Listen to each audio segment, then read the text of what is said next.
নমস্কার বন্ধুরা, পম্পার পাঁচমিশালি চ্যানেলে তোমাদের সকলকে স্বাগত। এত গরমে না থাকা যাচ্ছে ঘরে, না থাকা যাচ্ছে বাইরে, তো আমি চেষ্টা করছি ছাদেই একটু বেশিক্ষণ সময় থাকার জন্য। আর এই গরমের মহা ঔষধ রয়েছে আমার ছাদে। তো এতক্ষণে তোমরা বুঝেই গেছো যে আমি কিসের কথা বলছি। হ্যাঁ, অ্যালোভেরার কথা বলছি। এই অ্যালোভেরাতেই আছে এই অ্যালোভেরাতেই থাকে অ্যান্টি অক্সিডেন্ট, যা মানে আমাদের শরীরের পক্ষে খুবই উপকার। এই অ্যালোভেরাতেই থাকে ভিটামিন সি, যেটা আমাদের শরীরের জন্য খুবই দরকার। এছাড়াও ডায়াবেটিস পেশেন্টরা, যাদের হার্টের সমস্যায় ভুগছেন, ক্যান্সারের পেশেন্টরা, এদের জন্য তো ভীষণই দরকার এই অ্যালোভেরা। নিয়মিতভাবে অ্যালোভেরা সেবন করলে শুনেছি অনেক অসুখই দূর হয়। তো চলুন ছাদের মধ্যে একটুখানি অ্যালোভেরার কিছু একটু বানাই, যেটা আমরা সবাই মিলেই একটু খেতেও পারবো। তো যাই হোক, টাইমটাও কেটে যাবে এভাবেই। এই জন্যই আমি কিছু অ্যালোভেরার পাতা কেটে নিয়ে এবার পাতাগুলোকে ভালো করে ধুয়ে নিলাম।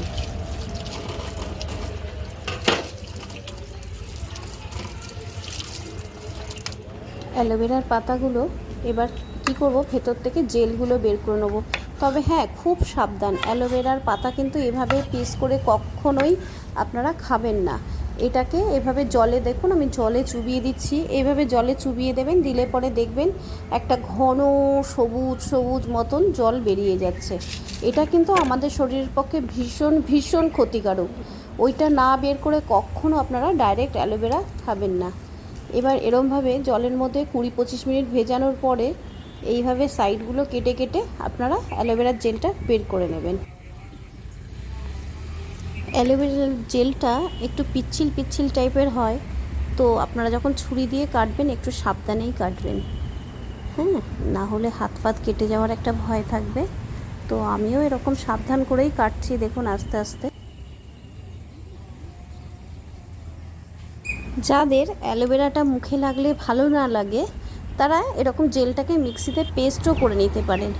তবে আমার খুব ভালোই লাগে অ্যালোভেরার জেলটা। আমি এরকম ধরে ধরে আস্তে আস্তে মুখেই খেয়ে নিই, আমাদের কাউরই প্রবলেম হয় না। তাই জন্য আমি ছোটো ছোটো চৌকো চৌকো পিস করে নিই, বুঝলেন তো।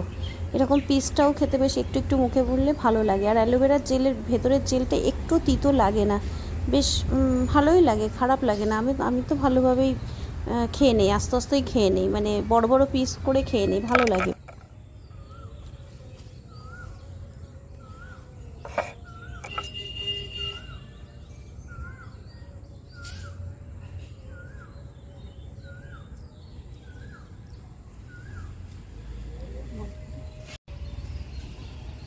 আমি অ্যালোভেরার জেলগুলো একটা জায়গায় রাখছি, বেশি করে একবারে করে নিচ্ছি। আর পেছনে দেখুন ব্যাকগ্রাউন্ড মিউজিক কিন্তু একজন দিয়েই চলেছে, সে নিজের মতন করে ডেকে চলেছে।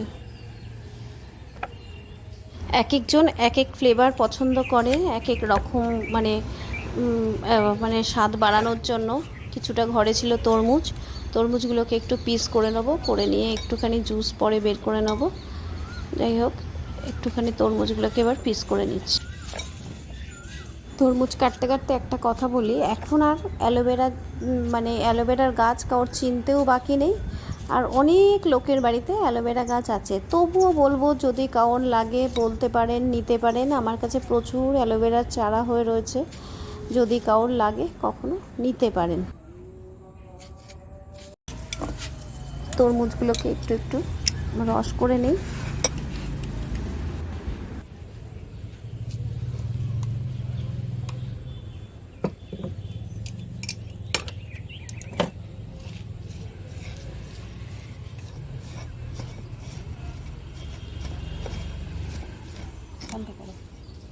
বেশি গরমে ড্রিঙ্কস খেতে গেলে সবার আগে যেটা মনে পড়ে পুদিনা পাতা।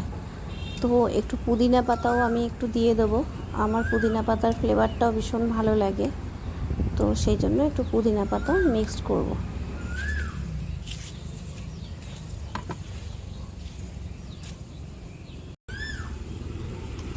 সব গ্লাসগুলোতেই একটু অ্যালোভেরার জেলগুলো দিয়ে দিচ্ছি। এগুলোকে একটু ছোট্ট ছোট্ট চৌকো করে কাটা ছিল।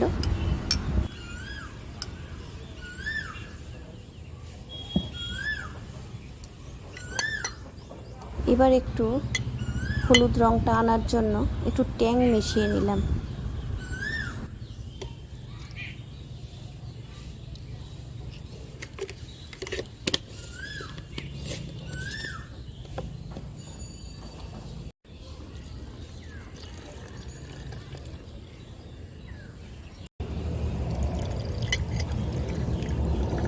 জিনিসটা খাওয়ার সাথেও দেখতে বেশ কালারফুল হওয়ার জন্য এক একটা এক এক কালার করলাম।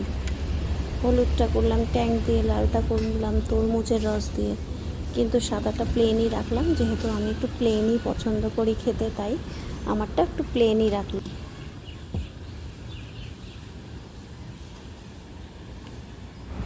এবার পুদিনা পাতাগুলোকে একটু ক্র্যাশ করে দিয়ে দেবো। বেশ পুদিনা পাতার হালকা গন্ধটা তাতে বেশ এই ড্রিঙ্কসটার মধ্যে চলে আসবে।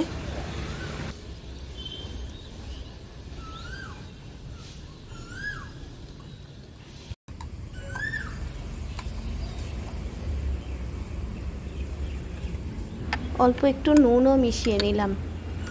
নুনটা দিলে পরে বেশ একটু নুন মিষ্টি মতন হবে, ভালো লাগবে খেতে। এবার আমি একটু মিষ্টি মিষ্টি আসার জন্য একটু মধুও দিয়ে দিলাম। এখানে আর চিনি অ্যাড করলাম না, যাই হোক একটু মধু আর একটু নুন মিশিয়ে নিলাম।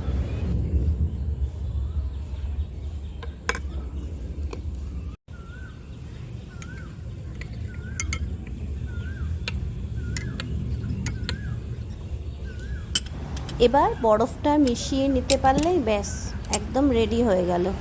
আজকে ছাদে বেশ হালকা হালকা হাওয়া বইছে, সেই হাওয়াতেই বানিয়ে নিলাম একটু ড্রিঙ্কস। বেশ ভালোই লাগলো খেতে, বিকেলটা খারাপ লাগলো না।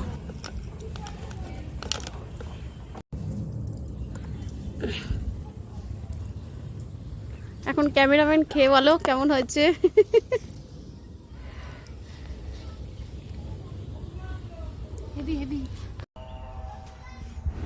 তো ভিডিওটা এখানেই শেষ করলাম।